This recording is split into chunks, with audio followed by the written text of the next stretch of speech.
নমস্কাৰ এই মুহূৰ্তত দিব বিচাৰিছো এক ডাঙৰ খবৰ ৰাজ্য চৰকাৰে প্ৰতিমাহে ঋণ লোৱা সন্দৰ্ভত এবাৰ মুখ খুলিছে প্ৰভাৱশালী মন্ত্ৰী পীযুষ হাজৰিকাই যেহেতু হিমন্ত বিশ্ব শৰ্মা চৰকাৰে প্ৰতিমাহে ঋণ লোৱা কাৰ্যক বিৰোধীয়ে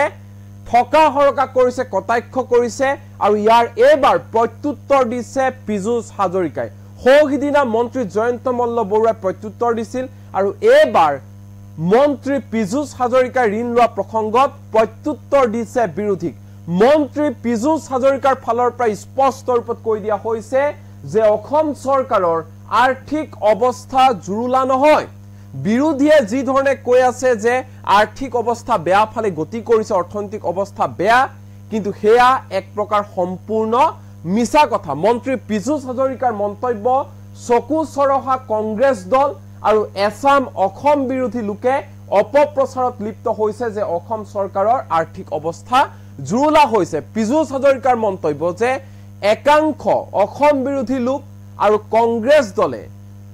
অপপ্ৰচাৰত লিপ্ত হৈছে চকু চৰহা কংগ্ৰেছ দল অপপ্ৰচাৰত লিপ্ত হৈছে আৰু মানুহক ক'ব বিচাৰিছে যে চৰকাৰৰ আৰ্থিক অৱস্থা জুৰুলা হৈ পৰিছে মন্ত্ৰী পীযুষ হাজৰিকাৰ মন্তব্য যে আৰ্থিকভাৱে উন্নত এখন ৰাজ্যকে ঋণ প্ৰদান কৰা হয় যদি আৰ্থিকভাৱে উন্নত নহয় ৰাজ্যখন তেনেহলে ঋণ প্ৰদান কৰা নহয় সেই কথা সকলোৱে বুজি পোৱা উচিত এনে ধৰণে মন্তব্য প্ৰকাশ কৰি সামাজিক মাধ্যমত বিশেষ ফেসবুক পোষ্ট দিছে মন্ত্ৰী পীযুষ হাজৰিকাই এই মুহূৰ্তত লৈ আহিছো এক গুৰুত্বপূৰ্ণ খবৰ অসম চৰকাৰৰ আৰ্থিক অৱস্থা জুৰুলা বুলি অপপ্ৰচাৰ চলোৱা হৈছে মিছা কথা কোৱা হৈছে মুখ্যমন্ত্ৰী ডক্টৰ হিমন্ত বিশ্ব শৰ্মা দূৰদৰ্শী নেতৃত্বত অসমৰ আৰ্থ সামাজিক অৱস্থা বৰ্তমান সময়ত বহু উন্নত কংগ্ৰেছৰ দিনত বিধ্বস্ত অসমৰ অৰ্থনৈতিক ঔদ্যোগিক সামাজিক ভেটি বিজেপি চৰকাৰে বহু কষ্টৰে পুনৰ গঢ়ি তুলিছে এই মন্তব্য কৰিছে পীযুষ হাজৰিকাই অসমত এক ঔদ্যোগিক বিপ্লৱ আৰম্ভ হৈছে হিমন্ত বিশ্ব শৰ্মাৰ নেতৃত্বত চকু চৰহা কংগ্ৰেছ দল আৰু এছাম অসম বিৰোধী লোকে অপপ্ৰচাৰত লিপ্ত হৈছে এই অভিযোগ কৰিছে পীযুষ হাজৰিকাই অসমৰ শান্তি বিঘ্নিত কৰিবলৈ একাংশ উঠি পৰি লাগিছে ৰিজাৰ্ভ বেংকৰ নীতি অনুসৰি অসমৰ বহু পৰিমাণৰ ধাৰ ল'ব পৰা ক্ষমতা আছে অসমৰ বহু পৰিমাণৰ ঋণ লোৱাৰ ক্ষমতা আছে কিন্তু হিমান পৰিমাণলৈ ধাৰ লোৱা নাই ল'বলগীয়া পৰিস্থিতিও হোৱা নাই আৰু ভৱিষ্যতেও নহয় আমি ইমান ঋণ লোৱাই নাই এখন ৰাজ্যই ধাৰ লাভ কৰা মানে জানিব যে সেইখন ৰাজ্যৰ আৰ্থিক অৱস্থা উন্নত আৰ্থিক অৱস্থা উন্নত হলেহে আপুনি ঋণ পাব আৰ্থিক অৱস্থা যদি ৰাজ্যখনৰ উন্নত নহয় তেনেহলে কোনো এজেন্সিয়ে ৰাজ্য এখনক ঋণ প্ৰদান নকৰে সেই কথা সকলোৱে বুজা উচিত কংগ্ৰেছ শাসিত তথা অন্য বিৰোধী দলে শাসন কৰা ৰাজ্যৰ ঋণৰ পৰিমাণৰ অসমতকৈ বহু বেছি আন ৰাজ্য যিসমূহ ৰাজ্য কংগ্ৰেছ শাসন কৰি আছে বা অন্য দলে শাসন কৰি আছে সেইবোৰ ৰাজ্যৰ তুলনাত অসমৰ ঋণ যথেষ্ট কম কেৰেলাৰ আছে প্ৰায় 4,29 লাখ টকাৰ ঋণ তেলেংগানাৰ আছে প্ৰায় 4,50 কোটি টকাৰ ঋণ পশ্চিমবংগৰ আছে প্ৰায় 6,93 লাখ টকাৰ ঋণ পাঞ্জাবৰ আছে প্ৰায় 3,74 লাখ টকাৰ ঋণ ইয়া হৈছে কংগ্ৰেছ শাসিত বা অন্য বিৰোধী দল শাসিত ৰাজ্যৰ ঋণৰ পৰিমাণ তামিলনাডুৰ আছে প্ৰায় 8,33 লাখ টকাৰ ঋণ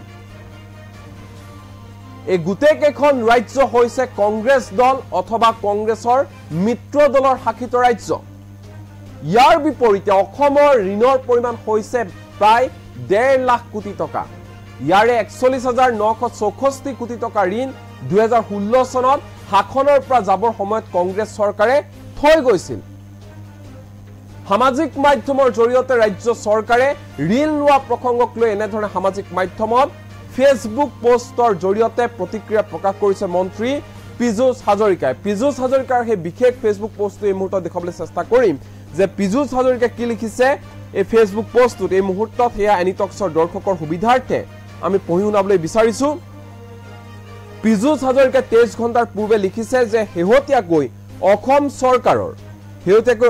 চৰকাৰৰ আৰ্থিক অৱস্থা জুৰুলা বুলি এক অপপ্ৰচাৰ চলা আমাৰ দৃষ্টিগোচৰ হৈছে এই বিষয়ে মই কওঁ যে মাননীয় মুখ্যমন্ত্ৰী ডক্টৰ হিমন্ত বিশ্ব শৰ্মা ডাঙৰীয়াৰ দূৰদৰ্শী নেতৃত্বত অসমৰ আৰ্থ সামাজিক অৱস্থা বহু উন্নত দুৰ্নীতি অপশাসনেৰে এক প্ৰকাৰে অভিলেখ সৃষ্টি কৰি কংগ্ৰেছ চৰকাৰে বিধ্বস্ত কৰি যোৱা অসমৰ অৰ্থনৈতিক ঔদ্যোগিক সামাজিক ভেটি বিজেপি চৰকাৰে বহু কষ্টৰে পুনৰ গঢ়ি তুলিছে উগ্ৰপন্থী সমস্যা দমন কৰা ৰাস্তা ঘাটৰ উন্নয়ন কৰি যাতায়াত ব্যৱস্থা সুচল কৰি তোলাৰ লগে লগে অসমত এক ঔদ্যোগিক বিপ্লৱ আৰম্ভ হৈছে টাটা গ্ৰুপে প্ৰায় ২৭,০০০ কোটি টকা বিনিয়োগ কৰি অসমত সেমিকণ্ডাক্টৰ ইউনিট স্থাপন কৰিছে স্বচ্ছ নিকাপ পদ্ধতিৰে নিযুক্তি প্ৰক্ৰিয়া সম্পন্ন কৰি ৰাষ্ট্ৰীয় পৰ্যায়ত চৰ্চা লাভ কৰিছে অসমৰ এই উন্নয়নমূলক যাত্ৰাত সৰ্বস্তৰৰ ৰাইজ উপকৃত হৈছে আৰু আমাৰ যাত্ৰাৰ সহযাত্ৰী হৈছে আৰু ইয়াকে দেখি চকু চৰহা কংগ্ৰেছ দল আৰু এছাম অসম বিৰোধী লোকে অপপ্ৰচাৰত লিপ্ত হৈছে অসমৰ শান্তি বিঘ্নিত কৰিবলৈ উঠি পৰি লাগিছে এখন ৰাজ্যই ঋণ লাভ কৰাৰ ক্ষেত্ৰত ভাৰতীয় ৰিজাৰ্ভ বেংকৰ কিছু সুস্পষ্ট নীতি নিৰ্দেশনা আছে ৰাজ্য এখনক কিমান পৰিমাণলৈ ধাৰ দিব পৰা যায় হেয়াও ৰিজাৰ্ভ বেংকে ৰাজ্যৰ অৰ্থনৈতিক অৱস্থা চালি জাৰি চাইহে নিৰ্ণয় কৰে ৰিজাৰ্ভ বেংকৰ নীতি অনুসৰি অসমৰ বহু পৰিমাণৰ ধাৰ ল'ব পৰা ক্ষমতা আছে কিন্তু হিমান পৰিমাণলৈ ধাৰ লোৱা নাই ল'বলগীয়া পৰিস্থিতিও হোৱা নাই আৰু ভৱিষ্যতেও নহয় আনহাতে এখন ৰাজ্যই ধাৰ লাভ কৰা মানে জানিব যে সেইখন ৰাজ্যৰ আৰ্থিক অৱস্থা উন্নত আৰ্থিক অৱস্থা উন্নত নহলে অসমৰ কোনো এজেন্সিয়ে ৰাজ্য এখনক ঋণ প্ৰদান নকৰে অসমৰ অৰ্থনৈতিক অৱস্থাক লৈ অপপ্ৰচাৰ চলাই থকা ব্যক্তিসকলৰ জ্ঞাতাৰ্থে মই কংগ্ৰেছ তথা বিৰোধী দলসমূহে শাসন কৰা কেইখনমান ৰাজ্যৰ ঋণৰ পৰিমাণ উল্লেখ কৰিছো কেৰালা প্ৰায় 4.29 লাখ কোটি টকা ঋণ তেলেংগানা প্ৰায় 4.5 লাখ কোটি টকা ঋণ পশ্চিমবংগ প্ৰায় 6.93 লাখ কোটি টকা ঋণ পঞ্জাব প্ৰায় 3.74 লাখ কোটি টকা ঋণ তামিলনাডু প্ৰায় 8.33 লাখ কোটি টকা ঋণ উল্লেখযোগ্য যে এই গোটেই কেইখন ৰাজ্য হৈছে কংগ্ৰেছ দল অথবা কংগ্ৰেছৰ মিত্ৰ দলৰ শাসিত ৰাজ্য ইয়াৰ বিপৰীতে অসমৰ ঋণৰ পৰিমাণ হৈছে প্ৰায় 1.5 লাখ কোটি টকা আৰু ইয়াৰে 41,964 কোটি টকা ঋণ 2016 চনত শাসনৰ পৰা যাবৰ সময়ত কংগ্ৰেছ চৰকাৰে থৈ গৈছিল এতিয়া আপোনালোকে কওক কোন ৰাজ্য বেছি ধাৰত